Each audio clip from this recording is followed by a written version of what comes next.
Puji nama Tuhan, kita kembali lagi bertemu di dalam tuntunan sepekan pagi hari ini. Saya tidak sendiri, saya ditemani oleh Kul Nafiri. Boleh perkenalan, Ci? Ini dengan Cici apa? Shalom, aku dengan Ivon. Oke. Salam, saya dengan Kristina. Shalom, dengan saya Ani. Wow, puji nama Tuhan. Sebelum kita mulai tuntunan sepekan kita pagi hari ini, kita mau menyembah Tuhan, kita mau berikan yang terbaik bagi Tuhan. Kita angkat satu pujian.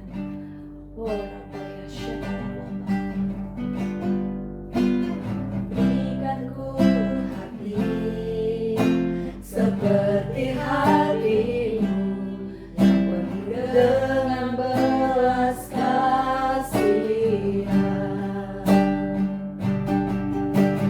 Berikan ku mata seperti matamu yang luaya di sekelilingku. Berikan ku tanganmu untuk melakukan tugasmu. Berikan ku kakimu melangkah dalam rencanamu.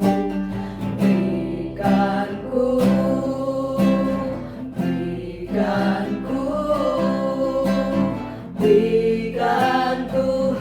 hatimu.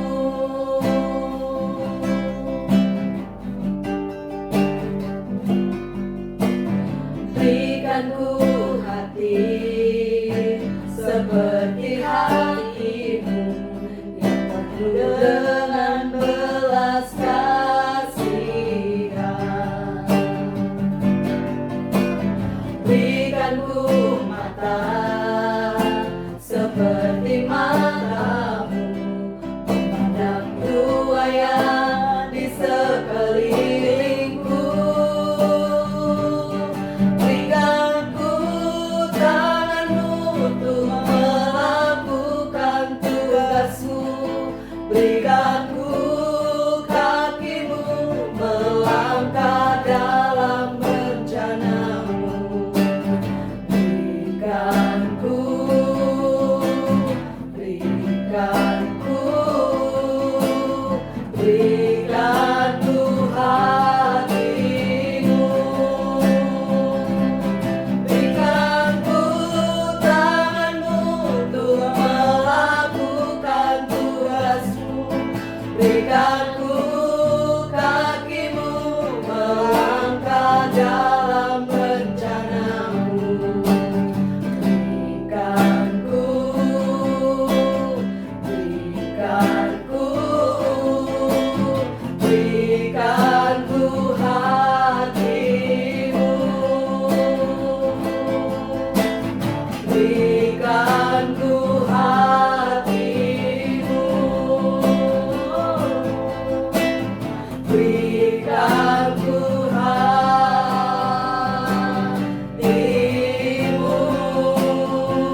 ada pada saat ini ya Tuhan. Semuanya itu karena berkat dan pertolongan Tuhan buat kami. Terima kasih ya Tuhan. Kalau pada pagi hari ini ya Tuhan, kami akan memulai tuntunan sepekan. Biarlah Tuhan berkati kami Tuhan, dari awal, pertengahan hingga akhirnya. Biarlah Tuhan sendiri yang akan memberkati kami, kembali kami ya Tuhan. Dan semuanya ini hanya untuk kemuliaan nama-Mu. Terima kasih ya Tuhan, terima kasih. Hanya di dalam nama Tuhan kami Yesus Kristus kami sudah berdoa dan mengucap syukur. Haleluya. Amin. Amin. Wow, puji nama Tuhan. Kalau kita pagi ini akan mulai tuntunan sepekan kita dengan tema menuai jiwa-jiwa. Luar biasa. Kami mengucapkan shalom buat setiap para hamba-hamba Tuhan yang mendengarkan tuntunan sepekan pagi ini. Kita akan membicarakan tema tentang penuaian jiwa-jiwa. Kita tahu pada semester yang pertama kita sudah melalui semester yang pertama dari bulan Januari sampai bulan Juni, dan sekarang kita ada memasuki di bulan Juli. Ini adalah semester yang kedua, dan tahun ini adalah tahun penuaian jiwa-jiwa. Amin. Nah, kita yakin dan percaya penuaian itu bukan cuma penuaian jiwa-jiwa. Dari hari yang pertama, dari hari Senin kemarin itu kita udah membicarakan tentang penuaian ya. Mulai dari ada penuaian buah roh, ada penuaian berkat jasmani, ada berkat rohani, dan ini penuaian jiwa-jiwa. Amen.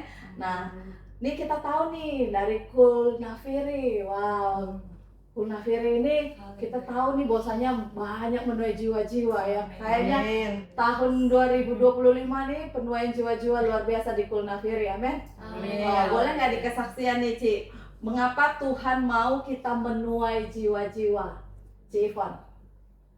Kalau menurut saya Tuhan ingin kita menuai jiwa-jiwa karena Dia itu mengasihi setiap manusia ya. Jadi Dia tuh ingin agar manusia itu bisa selamat dan mengenal kasih Dia. Yes, benar. Tuhan mau setiap jiwa-jiwa diselamatkan ya. Dan juga kita bisa beroleh hidup yang kekal. Ya, jadi bukan hanya kita yang diselamatkan, tapi biar melalui kehidupan kita juga banyak jiwa-jiwa di luar sana, baik keluarga kita, tetangga kita, atau teman-teman kita juga diselamatkan. Amin. Ya. Kalau dari Bu Kristen nih, Karena Tuhan itu mengasihi kita ya, dan Tuhan itu ingin kita itu menjadi bagian dalam rencana keselamatan. yes, benar-benar. Untuk biar keselamatan itu bisa terjadi, itu berarti kita harus bergerak di dalam tuntunan Tuhan gitu ya. Oke. Nih, apakah menuai jiwa-jiwa itu berbicara dari kuantitasnya saja? Kalau menurut saya tidak dilihat dari kuantitas saja ya. Yes. Tidak, kita bicara tentang dalam gereja ya, jumlah jemaat gitu. Menurut saya Tuhan bilang kita menuai jiwa-jiwa itu ya pertama misalnya kita bersaksi dan orang tertarik untuk mengenal Tuhan. Kita juga kan di dalam gereja akhirnya mengenal Tuhan sebagai juru selamat. Nah, dalam perjalanan rohani itu kan kita dan jiwa-jiwa yang kita bawa dalam pengenalan Tuhan, pertama memang Tuhan menjanjikan keselamatan itu secara cuma-cuma. Tapi untuk perjalanan keselamatan itu kan butuh namanya sanctification, glorification. Dalam perjalanannya itu kita butuh bertumbuh, pertumbuhan rohani gitu kan. Dalam apa? Pengenalan kita kepada Yesus. Begitu juga jiwa-jiwa yang ada di gereja harus berbuah, menghasilkan buah kan, buah pertobatan, buah yang menyenangkan hati Tuhan, dan akhirnya pada suatu waktu Tuhan datang, atau mungkin jiwa kita atau jiwa yang kita bawa atau dalam jemaat yang misalnya suatu hari menghadap Tuhan, ya jiwa itu benar-benar diselamatkan, ya kan, benar-benar masuk ke dalam kerajaan Allah. Oleh sebab itu di dalam gereja perlu namanya pengajaran, namanya ada kan pengajaran, pemuridan untuk lebih mengenal Tuhan Yesus itu seperti apa, melakukan kehendak Bapa seperti apa, agar semua yang terpanggil di dalam gereja ini, khususnya our home for everyone, Yes. bisa benar-benar jiwanya itu diselamatkan. Yes, Kita benar. semua diselamatkan tuh gitu Benar-benar di kita dalam. mengenal pribadinya Tuhan ya. Ya. Karena ada di dalam firman kan sedikit yang Banyak yang terpanggil, tapi sedikit yang terpilih. Nah, kita nggak mau seperti itu. Kita mau gereja ini my home for everyone ini bisa semuanya kita menjadi pilihan Tuhan gitu. Yes, Oleh betul. sebab itu kita perlu kerjasama gitu. Ya. Ya, seperti kita ada gereja ini ada tangan, ada kaki gitu untuk bekerja sama-sama. Mungkin gembala kita membimbing kita lewat taburan firman yang membangkitkan rohani kita. Kita juga butuh Roh Kudus untuk kita bisa melakukan firman agar jiwa kita kelak bertemu dengan Tuhan Yesus. Amin. Berarti kita tidak bisa pungkiri, memang kita rindu banyak jiwa-jiwa itu berdasarkan kuantitasnya, tapi bukan hanya kuantitas, tapi kualitasnya juga harus ya mengikuti ya gitu ya. Jadi kita jangan cuma melihat dari kuantitasnya saja, tapi gimana jiwa-jiwa yang sudah ada itu dimuridkan untuk jadi murid gitu, bukan cuma hanya datang ke gereja, pulang dan nggak ada perubahan di dalam kehidupannya ya kan. Oke. Terus apa nih tantangan terbesar untuk kita bisa menuai jiwa-jiwa? Bu Christine, tantangan terbesarnya itu apa untuk kita bisa menuai jiwa-jiwa? Kalau tantangan sih sebenarnya menurut saya apa ya, kembali ke kita ya, maksudnya tantangan itu dari kita harus melakukan sesuai dengan firman Tuhan ya, agar orang-orang itu melihat dari kehidupan kita kalau kita itu mengenal Allah, dan kita harus menjadi contoh gitu, supaya banyak orang juga mengenal akan Tuhan Yesus gitu. Jadi mulai dari diri kita secara pribadi gitu kan, kita juga harus mengenalkan Tuhan itu kepada orang gitu, supaya orang itu juga tahu siapa itu Tuhan Yesus gitu. Berarti kita dengan kata lain kita tidak mementingkan diri sendiri kan? Ya, kita harus melihat juga seperti lagu kita tadi itu, berikan kita hati gitu. Hatinya Tuhan itu untuk jiwa-jiwa diselamatkan. Jadi kalau kita mementingkan diri kita sendiri, kita nggak peduli sama orang gitu ya. Harusnya kita tuh lebih peduli, lebih care gitu, gimana jiwa-jiwa itu diselamatkan gitu ya. Oke, kalau menurut Ci Ivan nih, tantangan terbesarnya tuh untuk menuai jiwa-jiwa itu apa sebenarnya? Sama seperti Bu Christine ya, mungkin tantangannya ya kadang manusia itu ya kita pikirin diri kita sendiri aja gitu ya. Kita ke gereja ya kadang ya udah, yang penting kitanya udah beribadah sama Tuhan, kita pulang ya paling kita nggak peduli orang yang kita kenal tuh apa dia sudah mengenal Tuhan atau belum gitu kan. Ya mungkin tantangannya ya kita harus lebih peduli sama orang-orang yang di sekeliling kita lah, maksudnya kayak keluarga kita yang belum kenal Tuhan, atau teman-teman kita banyak bersaksi gitu. Di lingkungan kerja juga gitu. Hari-hari ini kan kita melihat ya, kayak di our home tempat kita ini nih gitu. Sebenarnya kita tuh rindu banyak jiwa-jiwa diselamatkan, tapi kita tuh seperti Tuhan bilang gitu, ladang sudah menguning tapi para pengerjanya itu sedikit, penuainya itu sedikit. Ayo kita kan gitu ya. Kadang-kadang kita gini, kalau kita bergerak sendiri tuh capek gitu ya, susah gitu. Kan jiwa-jiwa banyak. Kan bukan cuman Bapak Gembala, Ibu Gembala aja atau para pengerjanya. Makanya kadang-kadang kita bilang tantangan terbesar untuk kita lebih menuai jiwa-jiwa itu sebenarnya lebih ke penuainya itu. Makanya kita hari-hari ini berdoa, Tuhan kirimkan para penuai-penuai, kirimkan pengerja-pengerja gitu ya, biar apa, kita bergerak bersama-sama gitu. Ada yang jadi tangan, ada yang jadi kaki, ada yang jadi mata, dan itu kan kita jadi semua itu saling berkolaborasi dengan baik sehingga penuaian jiwa-jiwa bisa kita alami. Amin. Oke. Terus apa tindakan nyata yang harus kita lakukan untuk menuai jiwa-jiwa? Tindakan nyatanya nih, Ci. Apa nih, Ci? Mulai dari Kul Nafiri nih, apa nih tindakan nyatanya untuk menuai jiwa? Kalau kita lihat kan Kul Nafiri kan banyak penuai ini anak keluarga-keluarga muda. Wah, luar biasa ini Kul Nafiri ini. Ya, tindakan nyata yang pertama ya tidak lupa kita tetap berdoa buat jiwa-jiwa. Yes. Yang kedua melalui kesaksian hidup kita. Iya, benar. Karena kita itu seperti suratan yang terbuka Ya. gitu di dunia ini. Orang melihat Teladan. telah keteladanan. Nah, kan penuaian jiwa-jiwa itu kan Tuhan bilang dari Yerusalem, Yes. dari keluarga dulu Betul. gitu. Apakah anak-anak kita melihat keteladanan kita sebagai Yes. orang tua seperti apa? Suami lihat istri, istri melihat suami gitu. Nah, setelah keluarga kita sudah benar-benar ya saling melengkapi, bisa saling mengasihi, ada kasih di dalamnya, baru kasih itu terpancar keluar gitu di benar. sekeliling kita, di keluarga dekat kita mungkin, di lingkungan tempat tinggal kita, orang bisa melihat perbuatan kita gitu dan memuliakan nama Tuhan.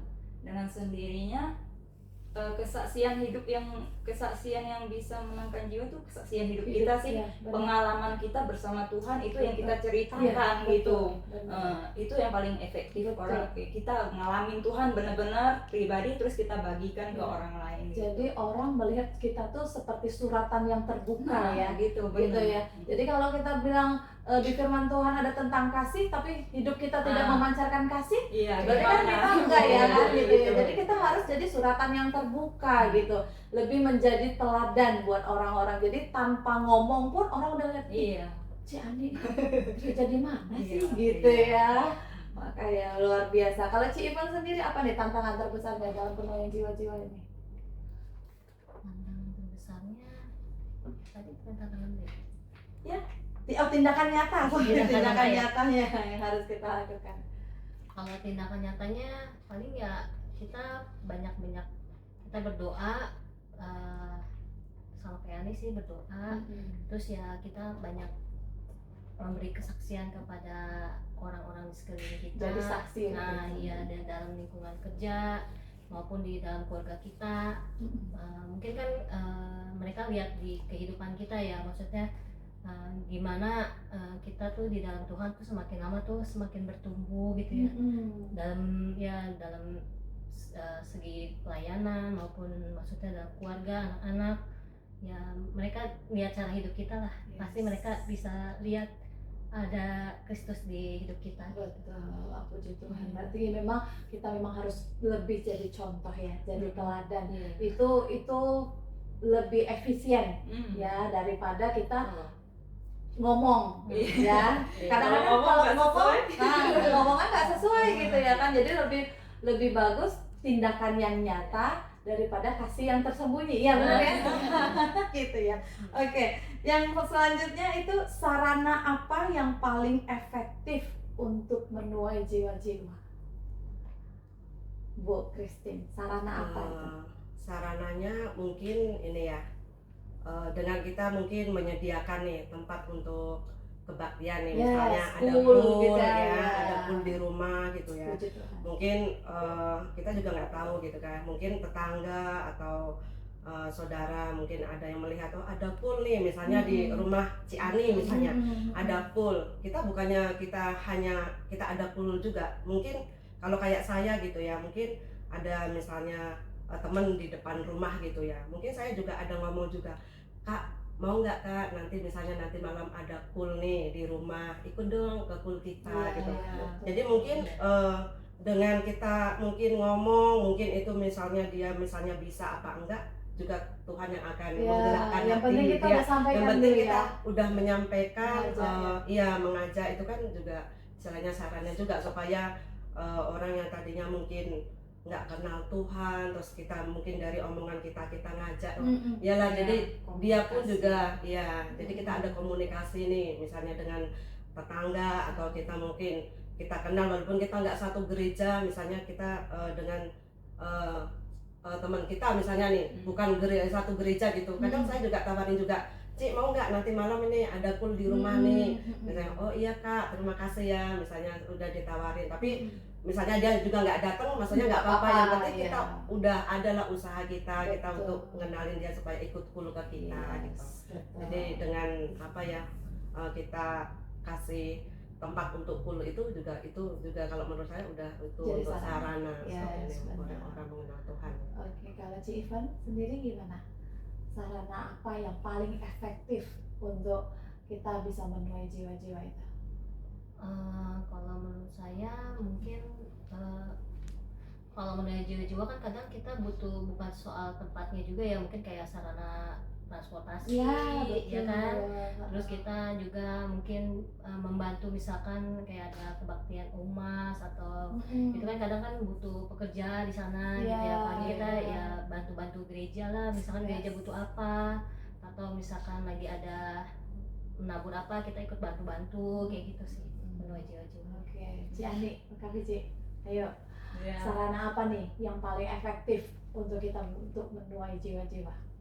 Ya sebenarnya sama sih. Dua-duanya Ya, oke. sama kita bicara dengan berbicara sarana berarti apa gitu, Memberi bentuknya. wadah gitu ya, wadah bentuknya itu. seperti apa, seperti misalnya kita bak sos ini dari gereja misalnya bantu orang, untuk kita taburan kita juga sebagai bisa dipakai sebagai sarana kan untuk memberitakan firman gitu. Yes, puji Tuhan. Ya memang luar biasa. Hari-hari ini kita itu perlu ya untuk menuai jiwa-jiwa itu, kita lebih tadi yang pertama itu kita harus memberi diri kita untuk jadi teladan, ya untuk jadi teladan agar orang-orang di sekeliling kita bisa melihat teladan Kristus ada di dalam kehidupan kita. Itu lebih penginjilan yang lebih efektif ya menurut saya gitu ya. Nah, dan untuk kita bisa mengalami penuaian jiwa-jiwa itu kita juga harus memberikan wadah seperti Ibu Christine bilang, memberi rumah kita untuk ibadah cool, atau misalnya seperti Ci Ivon gitu kan, kalau kita punya mobil, pakai mobil itu untuk jadi sarana juga gitu, untuk membawa jiwa-jiwa gitu kan, menjemput jiwa-jiwa itu juga jadi sarana untuk kita untuk menuai jiwa-jiwa gitu. Karena kan banyak jiwa-jiwa itu kendalanya itu nggak bisa datang gitu, mungkin gerejanya jauh atau mungkin dia nggak punya ongkos atau misalnya banyak hal gitu. Jadi kita ada untuk memberikan, menjadikan sarana untuk mereka bisa datang sama Tuhan, amin. Sehingga penuaian jiwa-jiwa itu boleh terjadi. Dan ya kita yakin dan percaya, sekalipun kita misalnya belum melihat gitu, tapi ke depan ini di semester yang kedua ini kita yakin dan percaya kita akan melihat penuaian jiwa-jiwa lebih lagi, lebih dahsyat lagi. Kita akan melihat bukan hanya kuantitas tapi kualitas jiwa-jiwa itu luar biasa, amin. Puji Tuhan. Hari ini kita mau tutup sharing kita mau berdoa. Oh Rabaya Syandara Laba. Tuhan terima kasih Bapa buat sharing yang singkat ini ya Tuhan. Kami percaya Tuhan apa yang boleh kami perbincangkan ya Tuhan pagi hari ini ya Bapa. Biar kiranya ya Tuhan semua yang kami perkatakan ya Tuhan itu yang Tuhan senangi, Tuhan berkenan Tuhan. Kami percaya Tuhan tahun 2025 adalah tahun penuaian jiwa-jiwa ya Bapa. Itu terjadi ya Bapa di dalam kehidupan keluarga kami, dalam kehidupan gerejamu ya Tuhan, bahkan dalam kul-kul kami ya Tuhan. Kami akan melihat penuaian jiwa-jiwa itu terjadi ya Tuhan. Pakai setiap kami, pakai hidup kami Tuhan menjadi sarana Tuhan untuk jiwa-jiwa itu datang kepadamu ya Tuhan. Terima kasih ya Abah, terima kasih, berkati ya Tuhan setiap hamba-hambamu ya Tuhan yang sudah sharing kebenaran firman pagi hari ini. Berkati Ci Ivon dan keluarganya, berkati Ibu Christine dan keluarganya, bahkan Tuhan berkati Ci Ani dan keluarganya Tuhan. Kami percaya Kul Nafiri menuai jiwa-jiwa lebih dahsyat lagi Tuhan di semester yang kedua ini Bapak. Terima kasih, bahkan kami berdoa Tuhan buat gerejamu ya Tuhan. Oh Arkadia, kami percaya Tuhan, Arkadia akan menuai jiwa-jiwa lebih dahsyat lagi. Bahkan setiap umat-Mu ya Tuhan yang mengikuti doa tuntunan sepekan pagi hari ini, bahkan di hari-hari yang sebelumnya dan hari-hari mendatang Tuhan, biar berkat yang sama turun atas setiap mereka Tuhan. Terima kasih Bapa, terima kasih. Kami kembalikan segala pujian, hormat, pengagungan hanya bagi nama Tuhan. Di dalam nama Yesus, haleluya. Amin. Terima kasih. Dan jangan lupa untuk saksikan tuntunan sepekan di esok hari. Tuhan Yesus memberkati. Shalom.